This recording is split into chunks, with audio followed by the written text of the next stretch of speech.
श्रद्धा intermediate college कचनार, राजा तालाब, वाराणसी।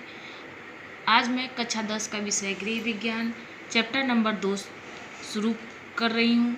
उसमें हमने कल आपको कुछ लिखवा दिया है और उसी के आगे हम शुरू करने जा रहे हैं पारिवारिक व्यय का अर्थ। उसके पहले हमने आप लोगों को पढ़ाया है कि परिवार आय के स्रोत मतलब कि किस तरीके से पैसा आता है। उसके बाद हमारा अगला हेडिंग है पारिवारिक व्यय का अर्थ। पारिवारिक व्यय यानी कि जो परिवार में पैसा किस तरीके से खर्च होता है। पारिवारिक व्यय का अर्थ होता है परिवार में आय के साथ साथ व्यय का भी समान रूप से महत्व है। आप आय के रूप में धन अर्जित करने का मुख्य उद्देश्य अपनी आवश्यकताओं की पूर्ति के लिए व्यय का अधिकार प्राप्त करना ही है। अतः जिस धन को हम पारिवारिक आवश्यकताओं की पूर्ति के लिए व्यय करते हैं पारिवारिक व्यय कहलाता है। जैसे कि हमने अभी आप लोगों को बताया है कि पारिवारिक व्यय का अर्थ वह होता है कि आय के साथ साथ यानी जो हमारा पैसा आ रहा है उसको ध्यान में रखते हुए व्यय को भी क्या किया जाता है, समान रूप महत्व दिया जाता है। आय के रूप में धन अर्जित करने का मुख्य उद्देश्य अपनी आवश्यकता यानी हम लोग पैसा इकट्ठा क्यों करते हैं, अपने आवश्यकताओं और इच्छाओं की पूर्ति के लिए। तो अतः जिस धन को हम पारिवारिक आवश्यकताओं की पूर्ति के लिए व्यय करते हैं पारिवारिक व्यय कर, जैसे कि हम अपनी आवश्यकताओं और इच्छाओं की पूर्ति के साथ साथ जो धन खर्च करते हैं वह क्या कहलाता है, पारिवारिक व्यय। पारिवारिक व्यय की परिभाषा इसमें है कि किसी निश्चित अवधि में संबंधित परिवार द्वारा अर्जित आय के उस अंश को पारिवारिक व्यय माना जाता है। यानी जो परिवार में किसी निश्चित अवधि यानी किसी निश्चित समय में से संबंधित परिवार द्वारा इकट्ठा किया हुआ धन ही क्या होता है, पारिवारिक व्यय। यानी परिवार के हर एक सदस्य मिलकर पैसे को क्या करते हैं, कमाते हैं और फिर इसके बाद खर्च करते हैं।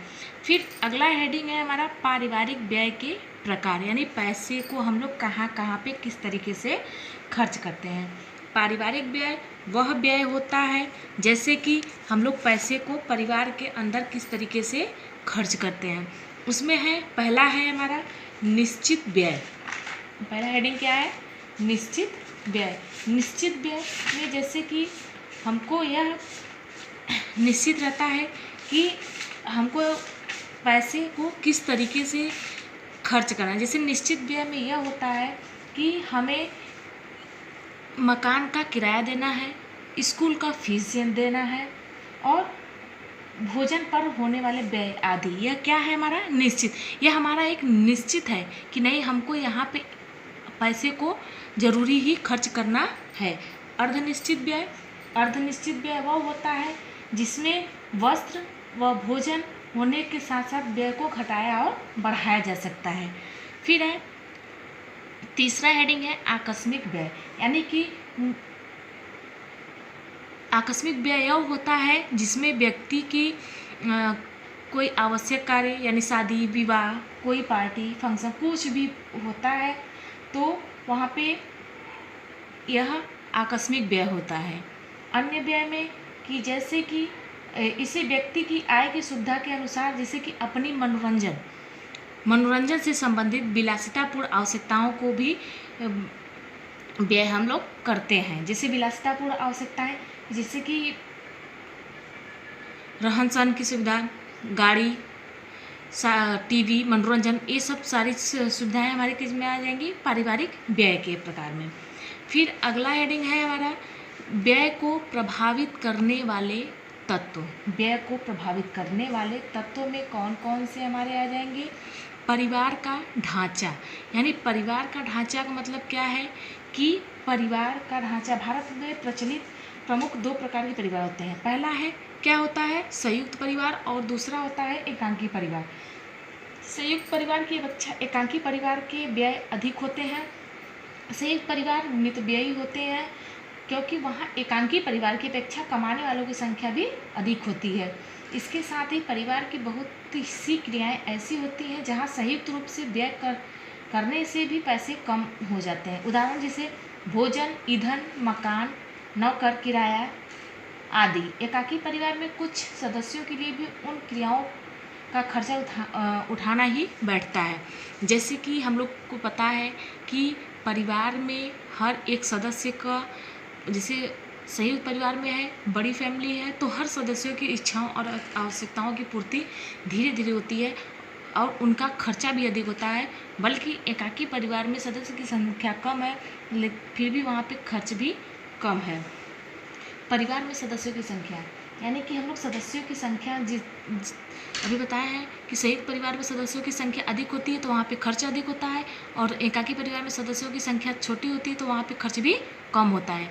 परिवार के सदस्यों की उम्र, अगला हेडिंग है परिवार के सदस्यों की उम्र। परिवार के सदस्य मतलब कि जैसे कि परिवार में कमाने वाले के ऊपर जिन सदस्यों का भार होता है उनकी उम्र भी परिवार के खर्चों को प्रभावित करती है। यदि परिवार के सदस्य 6 साल से कम उम्र के हैं अथवा प्रौढ़ है तो खर्चे कम होंगे, तथा दूसरे परिवार में भी उतने ही सदस्य हैं और वे 6 साल से 30 साल की उम्र के बीच में है तो परिवार में खर्चे अधिक होंगे, क्योंकि 6 से लेकर 23 से 24 साल के सदस्य पढ़ने वाले होंगे। इसमें है कि परिवार संयुक्त परिवार में भी ये होता है कि छोटे भी पढ़ने वाले होते हैं, 22 से 23 से 24 वर्ष तक के भी बच्चे क्या होते हैं, उसमें युवा जो होते हैं वो पढ़ने वाले होते हैं। फिर है परिवार का स्तर, अगला हेडिंग है परिवार का स्तर, यानी कि जिन परिवारों का स्तर शुरू से ऊंचा होता है उनकी आय अधिक होने पर भी क्या होती है, उनकी बचत नहीं हो पाती है और क्योंकि उनका व्यय भी अधिक होता है। एक ऐसा परिवार जिनका शुरू से रहन सहन का स्तर नीचा होता है उसकी आय बढ़ जाने पर भी व्यय उच्च स्तर वालों के बराबर नहीं बढ़ता है। जैसे कि है अगर मान लीजिए परिवार वाले कमाने वालों में सबकी संख्या कम है और उनकी भी मतलब कि जो रहन सहन का स्तर है वो जो उच्च वर्ग के लोगों के समान नहीं हो सकती है। फिर है परिवार में धन कमाने वाले का पेशा। परिवार में धन कमाने वाले का पेशा, यानी कि कुछ ऐसे पेशे होते हैं जिनमें पेशे से होने वाली सभी आय परिवार पर व्यय नहीं की जा सकती, किंतु उस आय का कुछ प्रतिशत अपने व्यवसाय को बढ़ाने हेतु पुनः उसी पर खर्च करना पड़ता है। जैसे परिवार में हम लोग धन कमा रहे हैं तो क्या करते हैं कि क्या पूरा पैसा हम लोग खर्च कर देते हैं? नहीं, उसको हम लोग बचा के रखते हैं। जो हम लोग व्यापार जो व्यवसाय कर रहे हैं उस पर हम लोग वही पैसे को फिर दोबारा लगा के बढ़ा सकते हैं उस कार्य को। अगला है परिवार द्वारा मान्य धार्मिक सामाजिक परंपराएं। परिवार द्वारा यानी जो परिवार धार्मिक व सामाजिक मान्यताओं को अधिक महत्व देते हैं वे अपनी आय का एक बड़ा हिस्सा अपनी जरूरी आवश्यकताओं पर खर्च न कर रीति रिवाजों पर व्यय करते हैं। पर ऐसे परिवार को प्रगतिशील धार्मिक व सामाजिक मान्यताओं को वहीं तक मानते हैं। जैसे कि हो गया कि पूजा पाठ, जो मतलब कि धार्मिक जो शुरू से चली आ रही है वो सारी चीज़ें वो किसमें हो जाएंगी, परिवार द्वारा मान्य धार्मिक सामाजिक परंपराएं। जैसे वो अपने जो कोई पूजा पाठ हो गया कि नहीं हमको इस पूजा को करना है। फिर है गृहिणी की दक्षता। यह सत्य है कि कहा जाता है कि एक गृहिणी ही क्या करती है, वास्तव में एक गृहिणी ही एक निर्धारित करती है कि कितना परिवार में पैसे खर्च हुए हैं कितना नहीं हुए हैं। पारिवारिक व्यय को वह निर्धारित करते हुए क्या करती है, गृहिणी पैसे को खर्च करती है। उसी के अनुसार वह पारिवारिक बजट को नियोजन के अनुसार नियंत्रित कर सकती है। एक गृहिणी ही सूझबूझ के कार्य दक्षता तथा मितव्ययिता के प्रवृत्ति द्वारा ही क्या करती है, पैसे को बचा के रख सकती है। एक गृहिणी, एक समझदार गृहिणी ही क्या करती है, पैसे को किस तरीके से खर्च करना है, कहाँ पे करना है, उसको वह ध्यान में रखते हुए उस कार्य को करती है। फिर है अगला हेडिंग हमारा है बचत। अगला हेडिंग क्या है, बचत का अर्थ। बचत क्या होता है कि जैसे आय में जो आता है वह जिसे हम लोग कठिन परिश्रम करने पे जो हमारे पास पैसा आता है वह आय होता है। उसी आय में से हम लोग पैसे को क्या करते हैं, खर्च करते हैं, और उसी खर्च में से हम लोग क्या करते हैं, जो बचत करते हैं वही हमारा क्या है, बचत। फिर है बचत का अर्थ क्या है, आज के युग में गृह संचालन एक जटिल समस्या है। इस समस्या की पूर्ति धन से ही होती है। परिवार की आय आय एक सीमा तक बढ़ाई जा सकती है। जैसे कि परिवार की आय यानी कि परिवार में से जो पैसा आ रहा है उसकी एक सीमा तक बढ़ाई जा सकती है, परंतु फिर भी उसकी आवश्यकताओं की पूर्ति, उसका स्तर सुधारने हेतु या आकस्मिक संकट आने पर अनायास ही धन की आवश्यकता पड़ सकती है। जैसे कि अगर हमको मान लीजिए हमारे पास पैसा आ रहा है, आय आ रहा है, अगर उसको हम लोग बचत करके नहीं रखेंगे तो आकस्मिक संकट आने पर हम लोग कहाँ से पैसा खर्च करें। अगर मान लीजिए हम लोग पैसा अगर रखे हैं, बचत करके रखे हैं, तो ही हम लोग आकस्मिक संकट यानी कोई कार्य या दुर्घटना हो जाने पे हम लोग उस पैसे को खर्च कर सकते हैं।